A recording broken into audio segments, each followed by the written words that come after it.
लोग आज पढ़ेंगे 10th का मैथ्स। फर्स्ट चैप्टर है त्रिकोणमिति। हम सबसे पहले जानते हैं कि त्रिकोणमिति कहाँ से आया। तो त्रिकोणमिति दो ग्रीक शब्द ट्रिगोनोन और मेट्रोन से लिया गया है, जहाँ ट्रिगोनोन का अर्थ होता है त्रिभुज और मेट्रोनोन का अर्थ होता है माप। अर्थात हम कह सकते हैं कि त्रिकोणमिति त्रिभुज मापन का विज्ञान है। इसे हम परिभाषित भी कर सकते हैं। त्रिकोणमिति गणित की वह शाखा है जिसके समकोण त्रिभुज की भुजाओं कोणों का माप एवं उससे संबंधित प्रश्नों का अध्ययन किया जाता है। हम लोग आगे देखते हैं किसी त्रिभुज के न्यून कोणों का त्रिकोणमितीय अनुपात। तो मानते हैं, माना कि ABC एक समकोण त्रिभुज है जिसमें ABC और B को हमने क्या मान लिया, समकोण, जिसमें समकोण के सामने वाली भुजा को कर्ण कहते हैं, जिसे संकेत में हम H से सूचित करते हैं या H से सूचित किया जाता है, तथा जिसे हम न्यून कोण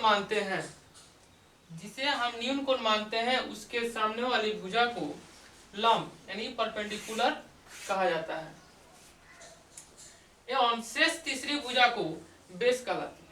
बेस कहते हैं या बेस कहलाती है। तो एक बार फिगर से देख लेंगे हम। ये आपका समकोण त्रिभुज हो गया जिसे हम 90 डिग्री माने हैं। इसके सामने वाले को क्या कह देंगे, ये आपका कर्ण हो जाएगा। और जिसे हम न्यून कोण माने हैं, जैसे मान लीजिए कि हम C को न्यून कोण माने तो ये लंब हो जाएगा। अगर हम A को न्यून कोण मानते तो क्या होता, BC लंब हो जाता। तो अभी क्या बचा, शेष बचा है आपका B और C, तो ये क्या हो जाएगा, आधार हो जाएगा।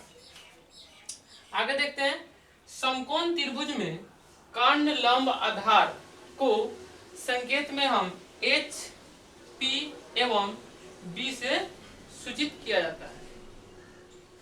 आगे देखते हैं हम लोग। मान लीजिए ये समकोण त्रिभुज है, तो पाइथागोरस प्रमेय के अनुसार समकोण त्रिभुज में हम क्या जानते हैं कि किसी समकोण त्रिभुज के दो भुजाओं के वर्गों का योगफल तीसरे भुजा के बराबर होती है। तो यहाँ पे देख लीजिए, जैसे क्या है आपका कर्ण AC, तो हम क्या लिख सकते हैं यहाँ पे,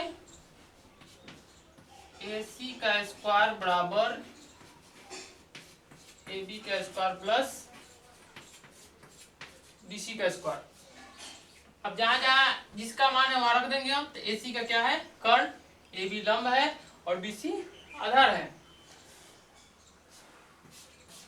और फिर ये कर्ण का मान, कर्ण को हम किससे सूचित करते हैं, H से, लंब को किससे, P से और आधार को B से। अब हम देखते हैं यह स्क्वायर है तो उसको हम राइट हैंड में भेजते हैं तो क्या होता है, रूट चल जाता है, जो कि हम ये 9th में भी पढ़ चुके हैं। उसके बाद कर्ण निकालो तो क्या करते हैं हम, लंब का स्क्वायर प्लस आधार का स्क्वायर यानी P square plus B square. फिर उसी प्रकार अगर हमें लंब निकालना हो तो क्या करेंगे, H square minus B square, और आधार निकालना हो तो H square minus P square. हमको एक बात हम लोग यहाँ पे और जानेंगे कि जैसे हमने C को यहाँ पे लंब माना, न्यून कोण माना, तो उसके सामने वाला लंब हो गया। अगर हम A को न्यून कोण मानते हैं तो लंब कौन होगा, तो हम देखते हैं।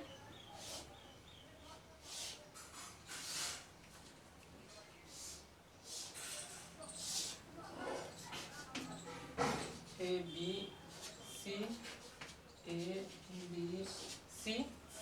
ये आपका होगा 90 डिग्री, ये भी हो गया 90 डिग्री। कर्ण नहीं बदलता है, कर्ण का स्थान फिक्स होता है। अब देखते हैं, अगर हम यहाँ पे C को न्यून कोण मांगते हैं यानी थीटा मानते हैं तो ये क्या हो जाएगा, आपका लंब हो जाएगा। अगर हम यहाँ पे A को न्यून कोण मानते हैं यानी इसको थीटा मानते हैं तो लंब क्या होगा, ये लंब हो जाएगा। जो बचता है वो क्या होता है, आधार होता है। ये आपका क्या हो जाएगा आधार, और इसको हमने लंब माना था, न्यून कोण माना था, इसलिए लंब हुआ, तो ये क्या हो जाएगा आधार हो जाएगा। ये आगे एग्जांपल में मिलेगा आप लोग को, तो ये क्लियर होगा ये पॉइंट। आगे हम लोग देखते हैं कि कोण ACB बराबर थीटा के त्रिकोणमितीय अनुपात है। इन अनुपातों का अलग अलग नाम दिया गया है जो निम्न है। पहला आप लोगों का क्या है साइन थीटा, जिसका हिंदी क्या होता है जया, और इसे हम लंब बटा कर्ण यानी P/H। दूसरा है कॉस थीटा, इसका हिंदी होता है कोजिया, इसका होता है आधार बटा कर्ण। टैन थीटा लंब बटा आधार, इसका हिंदी हो गया आपका स्पर्शज्या। अब इसके बाद जो तीन और है त्रिकोणमितीय अनुपात, वो ऊपर वाले के अपोजिट होते हैं, यानी उल्टा होता है। जैसे आपका टैन है तो टैन का उल्टा कॉट। जैसे यहाँ पे देख लीजिए लंब बटा आधार, तो यहाँ पे क्या हो गया आधार बटा लंब, इसका हिंदी क्या हो जाता है ड्यूजिया। फिर आपका यहाँ है कॉस थीटा, तो कॉस का उल्टा क्या होता है सेक, तो यहाँ पे क्या है आधार बटा कर्ण, तो यहाँ पे क्या हो गया कर्ण बटा आधार, इसका हिंदी होता है ड्यूकोजिया। उसके बाद साइन का उल्टा कौशिक होता है, तो यहाँ पे क्या हो जाएगा कर्ण बटा लंब, जो कि इसका क्या होता है व्यू स्पर्शज्या। और कुछ हम लोग नोट देख लेंगे जो कि ध्यान देने योग्य है। किसी समकोण त्रिभुज ABC की तीनों भुजाओं में दो दो भुजा लेकर अनुपात बनाया जा सकता है। जैसे यहाँ पे देख लीजिए कि ये कोई त्रिभुज है ABC, तो कोई भी दो भुजा बना लेंगे। तो मान लीजिए AB बटा BC या AC बटा BC, या ऐसे भी कर सकते हैं BC बटा AC। कुछ भी कम से कम दो भुजा लेकर हम कोई भी अनुपात बना सकते हैं। दूसरा नोट है साइन थीटा एक संकेत है, यानी एक सिंबल है, और साइन को थीटा से अलग नहीं किया सकता है। अर्थात साइन थीटा का यह भी अर्थ नहीं है कि साइन गुने थीटा, जो कि यह गलत है। तीसरा है किसी भी न्यून कोण के लिए सभी त्रिकोणमितीय अनुपात सत्य होते हैं। आगे देखेंगे हम लोग कहीं कहीं आपका साइन थीटा है तो सही है, लेकिन थीटा का मान हम लोग देखते हैं कि बदलते रहता है। कहीं आपका दे देगा sine phi, sine A, sine C इत्यादि।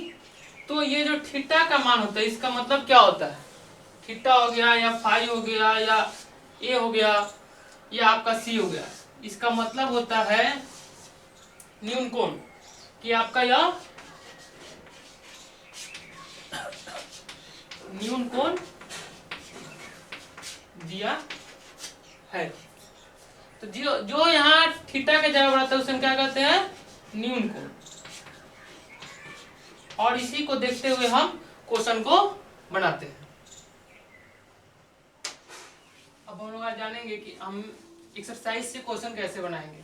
तो हमने ये फॉर्मूला कर समझा दिया था, और हम आगे बढ़ते हैं। किसी समकोण त्रिभुज के भुजाएं ज्ञात रहने पर आधारित प्रश्न।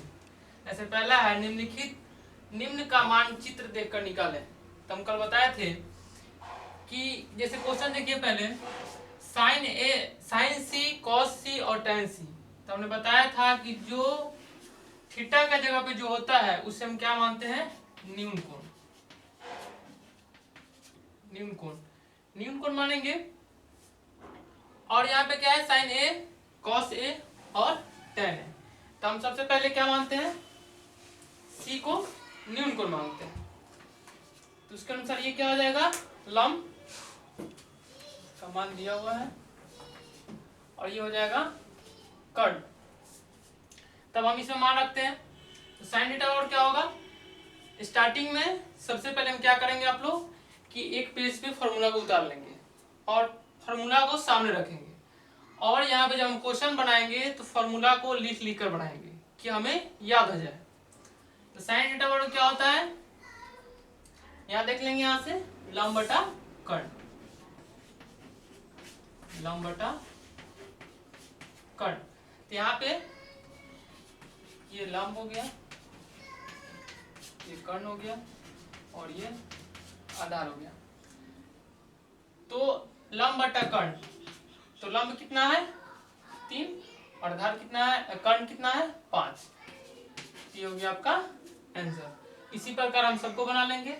cos c बराबर क्या है आपका आधार बटा कर्ण यानी b/h। इसका मान क्या हो जाएगा b/h 4/5।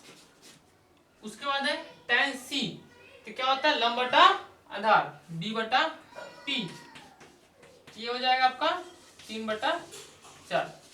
लेकिन अब यहाँ पे आगे समझना है कि यहाँ पे कौन चेंज है, यानी अब हमें मानना क्या है, ए को न्यून कोण मानना है और बाकी को छोड़ देना है। ये देखिए सेकेंड, ये 1 नंबर फिगर हो गया।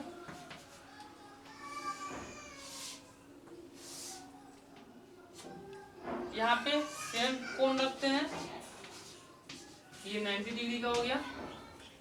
और यहाँ पे अब क्या कर रहा है कि ए न्यून कोण होगा, तो ये जब हम इसको थीटा मानेंगे ये क्या हो जाएगा लंब हो जाएगा। 5 3 4, ये कर्ण का कर्ण रहेगा, ये आधार हो जाएगा और ये आपका लंब हो जाएगा। क्योंकि हम पहले जानते हैं कि जिस कोण को न्यून कोण मानते हैं उसके सामने वाला लंब होता है, तो उसके अनुसार अब इसमें हम रख देंगे क्या है sin थीटा लंब बटा कर्ण p/h। क्या हो जाएगा आपका 4/5।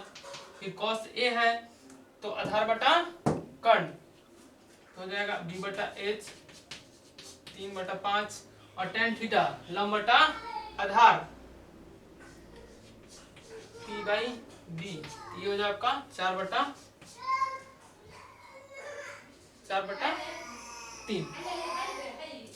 ऐसे ही हम 1-2 क्वेश्चन और देखते हैं। आगे देखते हैं अगला क्वेश्चन कह रहा है कि निम्न का मान चित्र देखकर ज्ञात करें। जैसे आपका पहला क्वेश्चन है sin tan theta cos c sin है, तो यहाँ पे आपको ये 1 और ये 2 यानी दोनों फिगर का क्वेश्चन का आंसर एक ही, दोनों फिगर से अलग अलग देना है तीनों का आंसर। तो हम लोग फर्स्ट फिगर से चलते हैं। जैसे पहले क्या है ए tan थीटा, तो tan थीटा क्या है यहाँ पे पहले दिया हुआ है कौन कि थीटा के सामने को लंब कहते हैं और ये 90 है और इसके सामने वाले को कर्ण कहते हैं। तो tan थीटा और क्या होता है लंब बटा आधार p/b। तो अब इस फिगर से देखते हैं तो क्या होगा 4/3। ये आपका लंब हो गया और ये आधार हो गया, ये आपका आंसर हो गया। बी में देखते हैं, बी में क्या कर रहा है cos c, तो cos c मतलब कि सेम c ये है तो ये भी क्या होगा सेम यही होगा, ये भी लंब होगा। कौन c को कह रहा है न्यून कोण मानने के लिए, इसलिए लंब यही होगा। तो हम क्या लिखेंगे cos c बराबर आधार बटा कर्ण होता है b/h यानी 3/5। ये आपका आंसर हो गया। फिर हमारा क्या है तीसरा है sin a, यानी sin a अब क्या कर रहा है कि न्यून कोण हमको इसे मानना है, तो यहाँ पे लंब कौन सा हो जाएगा इसके लिए ये लंब हो जाएगा। तो यहाँ पे क्या करेंगे हम लंब बटा कर्ण p/h यानी 3/5। ये आपका आंसर हो गया। और ऐसे ही सेम ऐसे ही आपको इसको भी बना लेना है।